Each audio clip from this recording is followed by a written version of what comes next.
ආයිබෝවන් අදත් ඔබ සාදරයෙන් පිළිගන්නවා.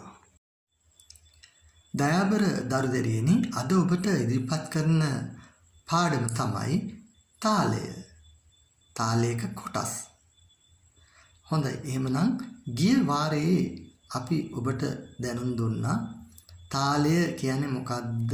ඒ කියන්නේ නැත්නම් තාලයේ අංශ කීපයක් පිළිබඳව. ඒ කියන්නේ තාලේ භාවිතා කරන සංගීත පද්ධති ගැන. තාලය කියන එක අපි දැන් ගත්තොත් එහෙම ස්වර රාග තාල කියන අතුරින් තාලයට හිමි වෙන සුවිශේෂ ස්ථානයක් කියලා මම ගිය සතියේ කියලා දුන්නා. එතකොට මේ පද්ධතිය අනුව දේශීය සංගීතයේ තාල පද්ධතිය වෙනම තියෙනවා. ඒ වගේම හින්දුස්තානි සංගීතයේ තාල පද්ධතිය වෙනම තියෙනවා. ඒ වගේම කර්ණාටක සංගීතයේ තාල පද්ධතිය වෙනම තියෙනවා. බටහිර සංගීතයේ තාල පද්ධතිය වෙනම තියෙනවා. ඒක ඔබට සවිස්තරාත්මකව ගිය වාරේ මා කියලා දුන්නා. ඉතින් මේ වාරයේදී ඔබට මා කියලා දෙන්න යන්නේ තාලයක කොටස් පිළිබඳව. ඉතින් ඒ කොටස් ගැන කතා කරනකොට අපි ඊට කලින් මේ තාලයේ පිළිබඳව තියෙන කොටස් ටික හඳුන්ලා දෙනවා. මේ බලන්න.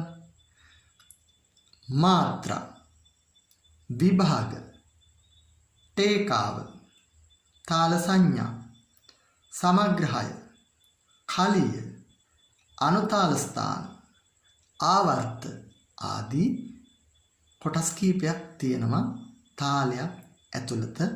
අපි මේක කතා කරන්නේ හින්දුස්තානි සංගීතයේ අපිත් එක්ක නිතරම සම්බන්ධ වෙන නිසා. ඉතින් මාත්‍රා කියලා කියන එක එහෙම නැත්නම් මේ දැන් මාත්‍රානේ අපි මුලින්ම ගන්නෙ. ඊට කලින් මම ඔබට මේ ත්‍රිතාලය කියන තාලය අරගෙන ඒකේ කොටස් ටික එන විදිහ ඔබට දැන් රූප සටහනින් පෙන්නනවා. බලන්න මේකේ මාත්‍රා 1 2 3 4 5 6 7 8 9 10 11 12 13 14 15 16 කියලා මාත්‍රා කොටස් කරලා පෙන්නලා තියෙනවා. මාත්‍රා 4න් 4ට යෙදෙන තාලයක්. ටේකාව දීලා තියෙනවා දා දින් දින් දා දින් දින් දා තින් තින් තා දින් දින් දා කියලා. ඒ වගේම තාල සංඥා දාලා තියෙනවා, කතරයක් දාලා තියෙනවා, දෙක දාලා තියෙනවා, බිඳුව දාලා තියෙනවා, තුන දාලා තියෙනවා නේද? ඒ වගේම මේවට හඳුන්වන නම් ටිකක් කතරට සමග්‍රහය කියනවා. දෙක තුනට අනුතාලය ස්ථානය කියලා හඳුන්වලා තියෙනවා. ඒ වගේම අර බිඳුව කියන එකට කලිය කියලා තියෙනවා. දැන් අපි මෙන්න මේ පිළිබඳව යම් දැනුමක් ලබා ගමු. දැන් මාත්‍රා කියලා කියන්නේ තාලයක ගත්තාම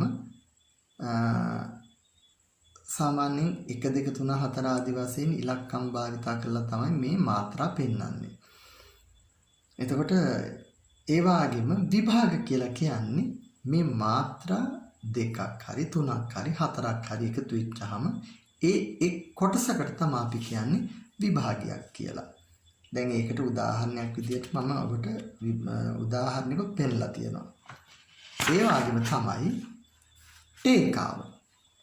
ටේකාව කියලා කියන්නේ හින්දුස්තානි සංගීතයේ දැන් තබ්ලා අපි තාලයකට ගොනු කරගත්තාම තබ්ලා අක්ෂර ඒ කියන්නේ පද යම් විභාග කීපයකට බෙදලා අපි ඒක තාලයක් විදිහට පෙන්වුම් කරනවා. අපි ඒ කොටසකට අපි ඒ කියන්නේ ඒ වගේ එකකට අපි කියනවා ටේකාවක් කියලා.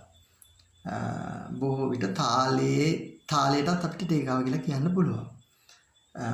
ඒ වගේම දැන් මේ ත්‍රිතාලය ගත්තොත් අපිට ඒක ටේකාව කියලා ගන්න පුළුවන් දිගටම ඒක ලියලා ඒ විදිහට තියනකොට. තාල සංඥා කියලා කියන එකේදී අපිට කීපයක් කතා කරන්න සිද්ධ වෙනවා.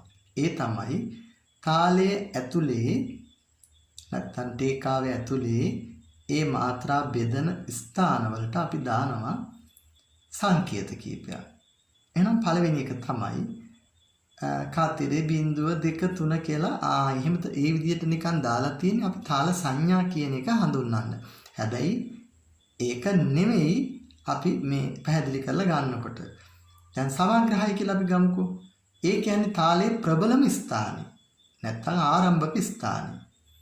අපි තාලෙන් තියනවා නම් අත්ලේ තබනවා නම් ප්‍රථමයෙන්ම අත්ලේ අත තැලීමක් කරන අවස්ථාව. ඒකට අපි කියනවා සමග්‍රහය කියලා. ඒක තමයි අපි කතරලගෙන පෙන්නලා තියෙන්නේ. කතරලක්නේ. කාලිය කියලා කියන්නේ තාලයක දුර්වල ස්ථානය.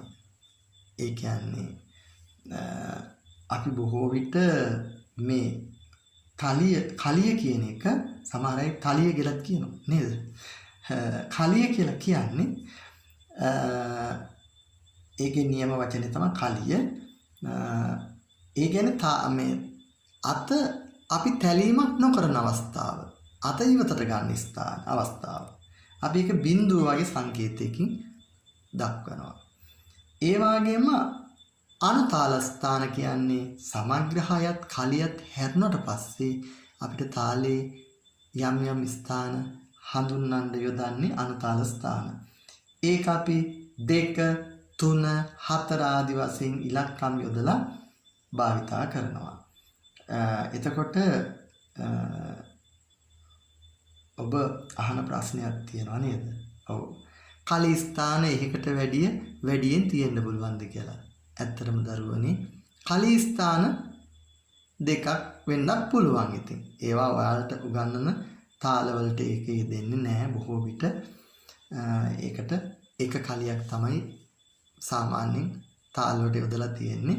ඉදිරියේ ඉගෙන ගැනීමේදී කලී ස්ථාන තව තියෙනවා කියලා දැනගත්තොත් ඇති. ආවර්තයක් කියලා කියන්නේ තාලය අපි පටන්ගෙන කියාගෙන යනවා. කියාගෙන යනවා නැත්නම් වාදනය කරගෙන ගිහිල්ලා නැවතත් ඒක මුලට එනවා.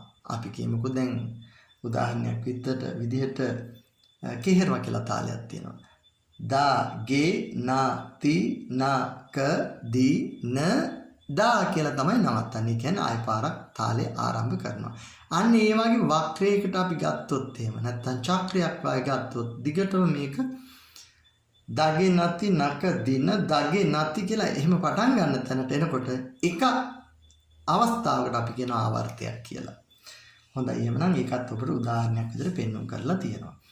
ඉතින් මේ තාල් පිළිබඳව තාලේ කොටස් පිළිබඳව සාකච්ඡා කරනකොට දරුවනේ අපිට අමතක කරන්න බෑ තබ්ලාව. තබ්ලාව ගැන මම හඳුන්වලා තියෙනවා.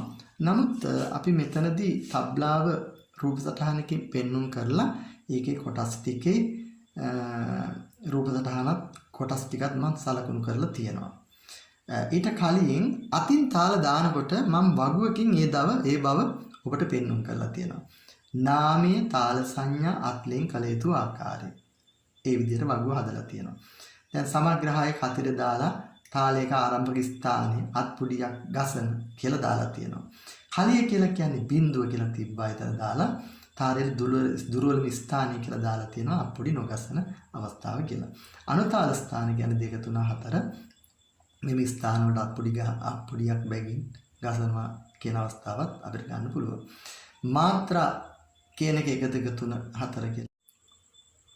තාලයක සංඥා බෙදලා නැති ඉලක්කම් වලට විතරක් අපිට වම් අතේ අල්ල මත දකුණු අතේ සුලැඟිල්ල, බෙදැඟිල්ල, මැදැඟිල්ල, දබරැඟිල්ල අනුපිළිවෙලට ඇඟිලි තුඩු තබලා ඒ ඉලක්කමට එක ඇඟිල්ල බැගින් අපිට පුළුවන් තාලේ ඉතුරු කොටස් ටික.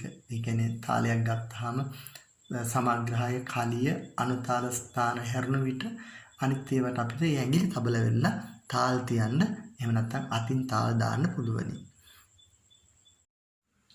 ඉතින් දුවේ පුතේ මම පොරොන්දු වෙච්ච විදිහට අදත් ඔබට පාඩම කරලා අවසන් කරනවා.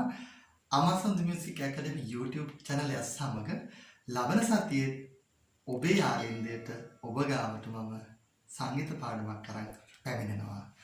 තෙරුවන් සරණයි.